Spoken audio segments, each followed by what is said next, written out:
Welcome back to another video. We are going to talk about what stocks can you borrow against to fund your lifestyle on the buy, borrow, die framework for family offices.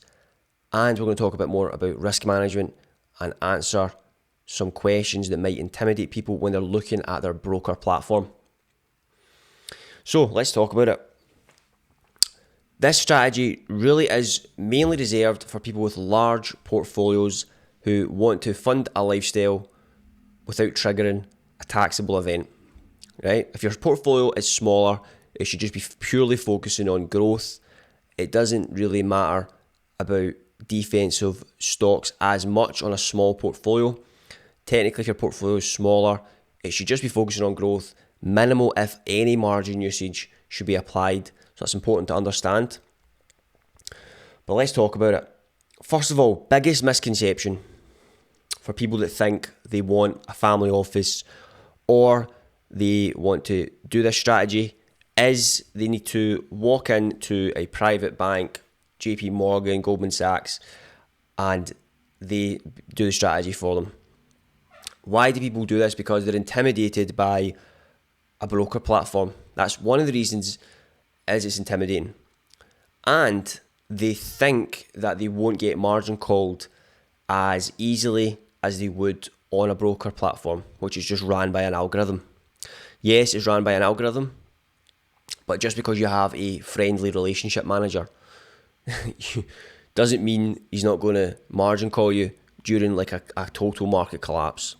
The problem is people are not going to find this truth out until it's too late. So when a 2008 style crash happens, the relationship manager who they played golf with and who was on the phone to them and was nice and friendly is the same person that's going to liquidate your assets. Because I was looking into the actual clause of Lombard loans, security-backed loans, and it's effectively a legal contract. It explains it is an uncommitted facility, it's an on-demand loan. So the bank can absolutely demand full repayment, liquidate your collateral at any time for any reason without prior notice. So they are no different to the brokerage. They are just charging you massive asset under management fees. They are upselling you products. They are offering you a salesman. Their priority is themselves. Compliance comes first in all cases, and you really come second. And I completely understand this because I was in commercial banking for 10 years. So I know exactly how they think, and that is a fact. Regulation and compliance, and the bank comes first. So they're not required to notify you before liquidation. And I can promise you this, in a 2008 style crash, they don't care. The relationship goes straight out the window and the protection of the bank comes first. So how do we solve this? We solve it by structuring our own portfolio on an institutional platform, and we manage our own risk. We save fortunes on fees, 50% of your lifetime net worth.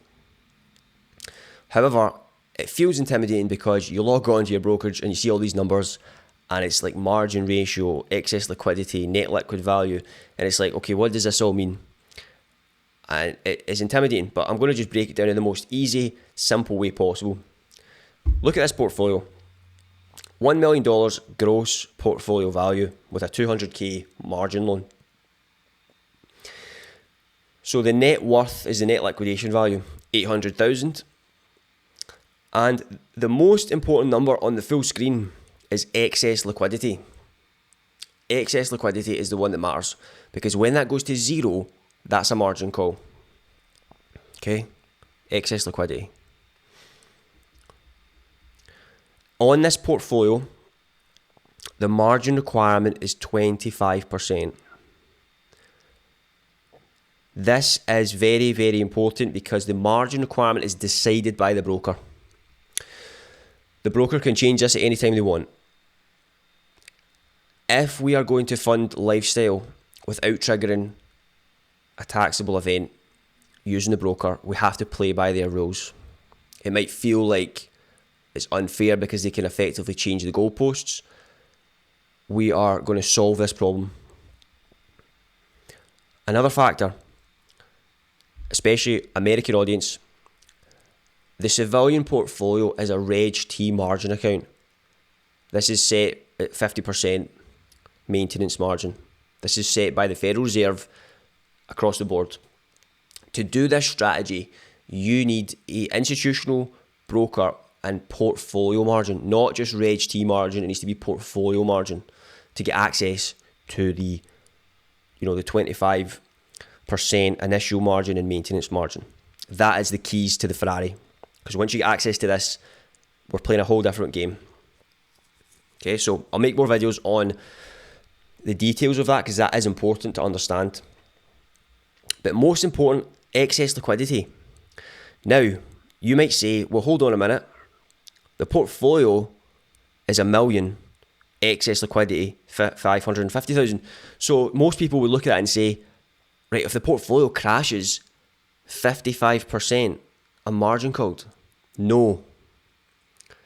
This is what trips most people up. Excess liquidity is not a fixed number. It is adjusted with the portfolio's total value. Right?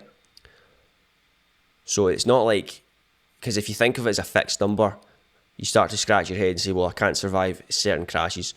It tracks the percentage of the portfolio. There's plenty of examples here. So what have I done here? I've put a defensive stock, a Ballast stock, Berkshire, and NASDAQ 100 for the growth. 60-40 split. Listen, it's up to you what you invest in. It can be individual stocks. It can be an ETF. The ETF I've used is the NASDAQ. Why have I not used a better growing ETF? Well, I'll tell you why. Because, look, there's stronger growing ETFs. Their ETF is a double-edged sword. An ETF is fantastic because we can effectively hold it forever because it will self-cleanse the stocks in it. That is perfect for the buy, borrow, die strategy because we can effectively just hold the NASDAQ forever and pass it on to the children, and they can hold it forever and pass it on to their children. But there's other ETFs that have strong growth. An ETF though will crash harder during market collapse because it's got forced selling. There is not really a buyer there to protect it. There's no actual stock buybacks happening to protect it. It's got a massive domino effect when it crashes. So although we could look at other ETFs that look very attractive, like a semiconductor ETF or a more tech-heavy ETF, keep in mind these can gap down like 75% in a crash. So keep that in mind when you are looking at it. I mean, a semiconductor ETF, any geopolitical tensions with Taiwan, problems in the South China Sea, that will just gap down, and it's like a domino effect of selling. So keep that in mind. Now, why is it I've not just said let's just use a defensive ETF because that makes life easier? The problem is, actually, surprisingly, individual defensive stocks have a lower beta than some ETFs that are defensive. What do I mean? Look here, right? I've just checked what the beta score is on Waste Management, Walmart, and Berkshire.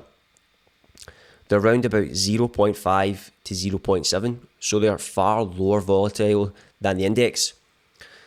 The broker platform looks at the stock and checks how volatile it is, and if it has a low volatility, they tend to give these a lower maintenance margin. Look at ETFs that are defensive. They actually have a higher 0.8 and 0.68. So, look, they're not far off, but we have individual stocks that are less volatile. You see that? That's very important because that's what makes it a true balanced stock. Defensive stock protection. Also keep in mind, when you're looking at the valuation of these companies, the market is making us pay heavily for the stock. Like, for example, like Walmart. Okay, the Walmart is a PE ratio, trailing PE 47. It's super expensive. For a company that to grow and generate free cash flow needs to build massive infrastructure, whereas compared to like a big tech company just runs an extra ad on a platform, can increase its revenue by 5-10%. But when it comes to valuation on a defensive stock, it's the market's forcing us to pay a high price. But it's because we're not buying it for the growth, we're buying it for an insurance policy. Yeah, so just keep that in mind when it's not the same as buying a growth stock. If you're buying a growth stock, the valuation entry is the most important part. It's the most important part. So we want to pay a fair valuation, but when it's defensive, a little bit different. Look at this portfolio in a market crash. Okay, so in this scenario, I've crashed the Nasdaq by 65%, and I've crashed Berkshire by 10%. And look, the excess liquidity, you see that? We're still $227,500 from a margin call. Yeah, so we've survived 65 crash and a 10% crash even in Berkshire.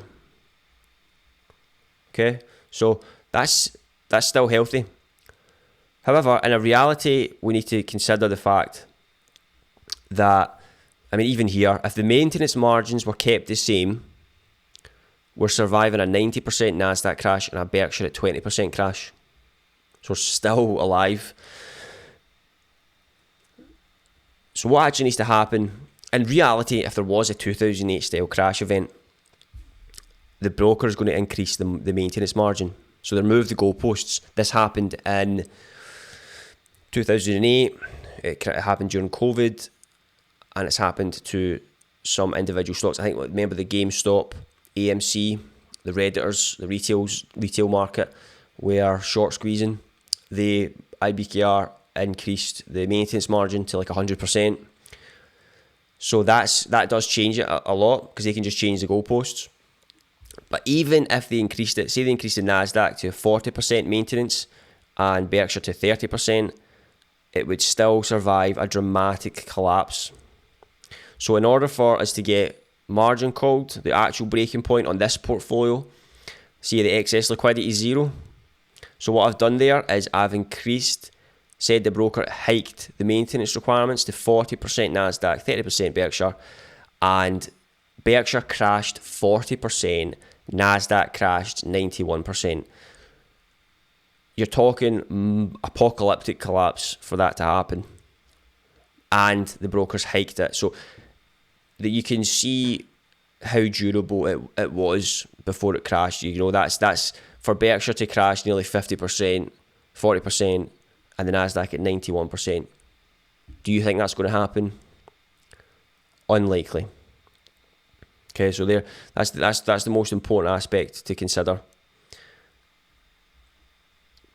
Yeah. If your portfolio is just growing, you don't necessarily need a ballast stock, a defensive stock. If it depends on the size of your portfolio. The larger your portfolio gets, the more protection it needs, especially if you are funding lifestyle.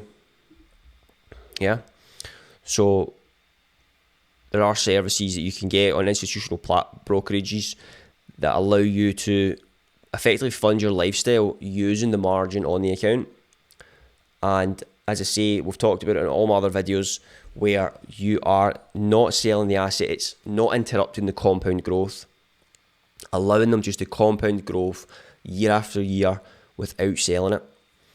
And as long as you're managing the risk and you understand how to manage it sensibly, you won't have that sort of fear of the margin call. And like I say, everyone's different for their percentage split. You know, I've just done 60-40 here, or it can be 70-30. If someone's just growing it, 90% can be growth, 10% can be defense. You know, it's totally dependent on the person's portfolio. I've said, genuinely, borrowing for lifestyle is usually around the 2 million mark. But it does depend on the person. It depends how much that person makes a year and, you know, what their lifestyle costs. So it's totally different for each person. So it's that part's up to you. But this is just a general example of the barbell strategy in motion. You can see how the defensive stock protected us so much, because when it starts to get to breaking point, if it was just fully in growth, we would have been 100% margin called if it was just all in the NASDAQ or all in growth stocks. So this is why I wanted to bring it to your attention, the growth ETFs, because if a massive crash happened or terrible news came out, a geopolitical event, and the semiconductor ETF crashed, you've got to consider the fact that the broker can hike the maintenance margin. So if you're over leveraged, this is why we never over leverage. This is just the most important part of the whole strategy. Once you've eliminated that fear, you can compound growth your assets for your entire life without anxiety and build true generational family office wealth. And then we can start talking about, structuring that into a trust and really going into the deep architecture of how the top 1% do it. But there you go. This is just a shorter video just to clarify defensive stocks, who they're for, risk management.